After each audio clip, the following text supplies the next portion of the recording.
Sumainyo ang Panginoon. At sumaiyo rin. Ang mabuting balita ng Panginoon ayon kay San Lucas. Papuri sa iyo, Panginoon. Noong panahong iyon, umalis si Jesus sa Jordan, puspos ng Espiritu Santo. Dinala siya ng Espiritu doon sa ilang, at sa loob ng 40 araw ay tinukso ng diablo. Hindi siya kumain sa buong panahong iyon, kaya't gutom na siya. Sinabi sa kanya ng diablo, "Kung ikaw ang anak ng Diyos, iutos mo na maging tinapay ang mga batong ito." Ngunit sinagot siya ni Jesus, "Nasusulat, hindi lamang sa tinapay nabubuhay ang tao." Dinala siya ng diablo sa isang napakataas na lugar, at sa isang saglit ay ipinakita sa kanya ang lahat ng kaharian ng sanlibutan. "Ibibigay ko sa iyo ang lahat ng kapangyarihan at kadakilaan ng mga kahariang ito," wika ng diablo. "Ipinagkaloob ito sa akin at maibibigay ko sa kanino mang ibigin ko. Kaya't kung ako'y sasambahin mo, magiging iyong lahat ito."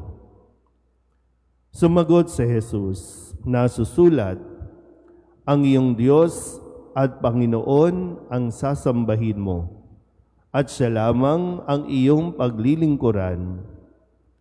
At dinala siya ng diablo sa taluktok ng templo ng Jerusalem at sinabi sa kanya, "Kung ikaw ang anak ng Diyos, magpatihulog ka, sapagkat nasusulat, ipagbibili niya sa kanyang mga anghel na ingatan ka at aalalayan kanila upang hindi ka matisod sa bato."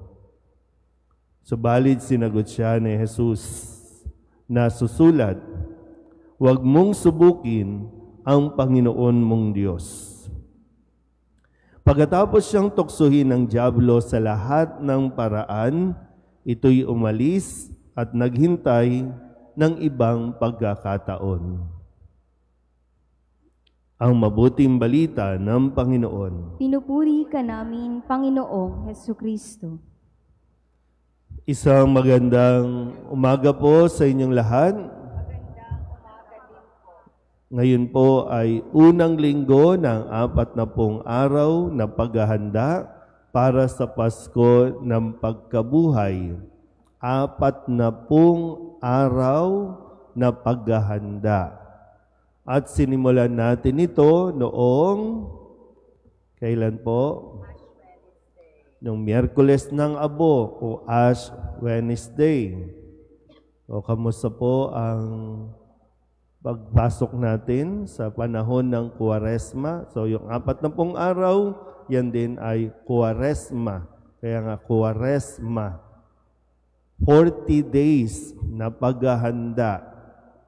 Kaya ngayon, no, handa na ba talaga tayong pumasok sa paglalakbay na ito para nang sa ganon ay marating natin ang pinakarurok ng ating pong paghahanda at makapagdiwang talaga tayo, no, ng kumbaga meaningful para sa atin. Kasi hindi pwedeng maglalakbay tayo ng hindi natin pinaghandaan, ng hindi kahanda. Kaya nga ngayon, no, tingnan natin sa ating ebanghelyo, ito ang pagsisimula. Kumbaga, bago magsimula ng public ministry si Jesus, siya ay pumunta o dinala ng Espiritu Santo doon sa ilang. 40 days, 40 araw siyang naroon sa disyerto para lamang paghandaan niya ang kanya pong misyon, ang magpahayag ng mabuting balita, ang ipakilala ang Diyos at tumugon sa mga pangangailangan ng mga tao. Naalala niyo pa po ba yung sinasabi sa atin nung Miyerkules ng Abo na tiyakin natin na hindi magiging pakitang tao lamang o paimbabaw ang ating mga gagawin. May 3 disiplina, no, ang ibinigay sa atin. Ang sabi, kung ikaw ay maglilimos, huwag mo nang ipagsabi.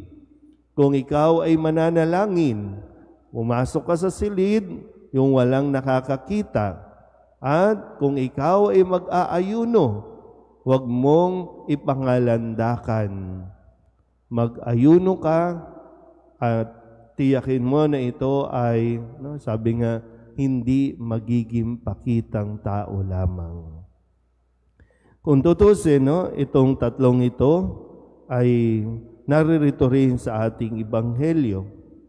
Nagutom si Jesus, ipinakita ang inalok sa kanya ang lahat ng kaharian at ito pong katanyakan, no? Yung itong sabi, magpatihulog ka kasi sinabi ng Diyos na iingatan ka. So ito yung mga pwede rin natin makita, no? Sa panahon ng Kwaresma, ang panawagan din sa atin ay yung magkaroon tayo ng disiplina sa ating pong mga kagutuman, kung hindi man kagutuman ay mga katakawan. Sabihin nyo nga po, katakawan. Tingnan nyo nga yung katabi ninyo. Ano kaya ang katakawan? Pag sinabing katakawan, di ba yung mga pangangailangan ng tao. At kapag nangangailangan ng tao, alam na alam ng demonyo yan, nakikita rin niya kung saan tayo mahina, kung ano ang ating pong mga parang pinaka-aasam-asam. Yung mga kagutuman, kapangyarihan, katanyagan, o kasikatan.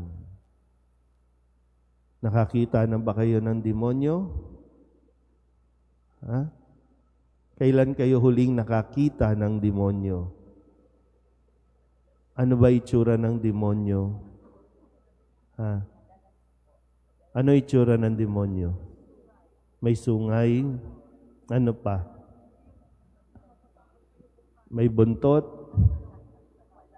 Nakakatakot ang itsura? Taas nga po ang kamay na sa tingin ninyo, nakakatakot ang itsura ng demonyo. Nakakatakot? No? Hindi na po, no? Ibang-iba na ang itsura ng demonyo ngayon. Tingin kayo sa katabi ninyo. Ganyan na ang itsura ng demonyo. Di ba? Sa tingin mo ba, kapag yung may sungay, nanlilisik ang mata, pag sinabi sa iyo, pare, tagay. Tatagay ka ba? Di ba kakaripas ka na ng takbo? Sa tingin niyo ba, yung mga namumudmod ng pera ngayon, kung pangit ang itsura nila, nakakatakot, may apoy, sa tingin niyo, pupunta kayo sa mga patawag at mga ayuda? Hindi. Iba na yung appearance. Maganda na ang appearance ng demonyo. Kasi kailangan, di ba, kung nag-improve na rin po kasi yung marketing strategy, nag-usap yung human resource management dun sa impyerno. Sabi mo, mukhang hindi effective yung itsura natin, di ba? Hindi effective. Kailangan tayong mag-improve. Kailangan natin maging maganda sa paningin ng mga tao, maging kaaya-aya ang ating paningin. At lalong-lalo na yung mga iaalok natin, dapat magaganda, masasaya, masasarap. Kaya, napakadaling mahulog ng tao. Kaya kung ang isang tao walang disiplina sa sarili, pag sinabi namang disiplina, hindi marunong mag-self-control o pagtitimpi, napakadali niyan na mahulog sa patibong o sa panunukso ng demonyo. Alam ng demonyo, kailangan mo ng pera. Alam na alam niya yan.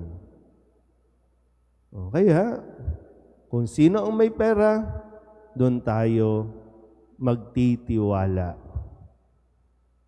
Pero kapag natanggap mo na yung pera, ano nangyayari? Mas lalo kang nalulugmok sa kahirapan. Alam na alam ng Diyos ang kagutuman natin. Kaya kung sino ang nagbibigay ng pagkain, doon din tayo nagtitiwala. At alam na alam din ng Diyos na mahalaga sa tao ang may kapangyarihan. Kaya kung sino ang nasa pwesto, doon tayo dumidikit. Kaya tinan niyo po, ano bang mayroon sa disyerto? Iniwan ni Jesus ang lahat, pumunta sa isang disyerto kung saan walang-wala sa disyerto. At sino ang nasa disyerto? Ang Diyos lang. Pero ang demonyo, sinundan si Jesus para doon ay tukso-tuksuhin. Nang sa ganon, hindi niya nagawin itong mga paghihirap na ito. Na ayaw ng tao na paghihirap. Pero kaya nga matuto tayo na mag-control. Kahit kailangan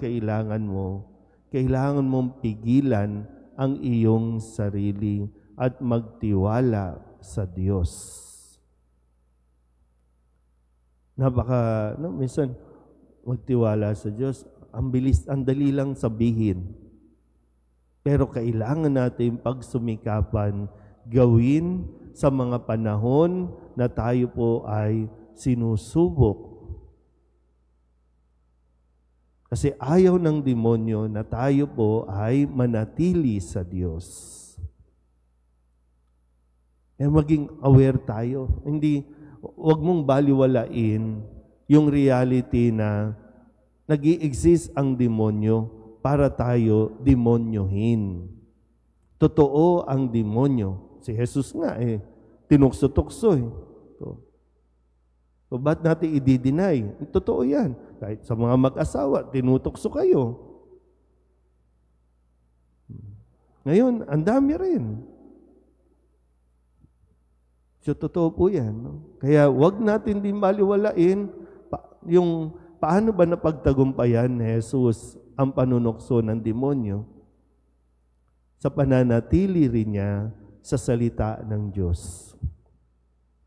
Di ba? Ito yung kanyang antidote. Sa lahat ng iniaalok ng demonyo, ito ang kanyang isinasagot, salita ng Diyos. Kaya kailangan natin maging alerto. Hindi lahat ng ibinibigay, tinatanggap. Hindi lahat ng ibinibigay, tinatanggap. Kailangan mo ding isipin, kailangan mo rin ba talaga yan? Kasi kapag tinanggap mo, hulog ka sa patibong. Lalo pa ngayon, maraming naglipa na ginagamit ng demonyo para manukso. Ano ba? Natukso na ba? O marami, Hindi yung tao, kundi yung demonyo ang gagamit sa tao para ang tao naman ay, di ba? Kaya nga sabi ko, ano ba itsura ng demonyo? Tayo na. Tayo ang ginagamit ng demonyo. Pero sana po, tayo ay magpagamit sa Diyos. Tayo ang magtiwala sa Diyos. Alam ko po, masarap yung may kapangyarihan ka, masarap yung sikat ka, masarap yung kampante ka. Kasi ikaw ang lalapitan ng tao, ikaw ang kagigiliwan ng tao. Pero mag-ingat-ingat tayo, Kaya nga, Sa panahong ito ng Kwaresma, inaanyayahan tayo. No? Pagnilayan natin ng mabuti ang ating pong nagiging mga desisyon sa buhay. Matutong disiplinahin ang ating pong mga katakawan sa buhay sa mundong ito. Amen.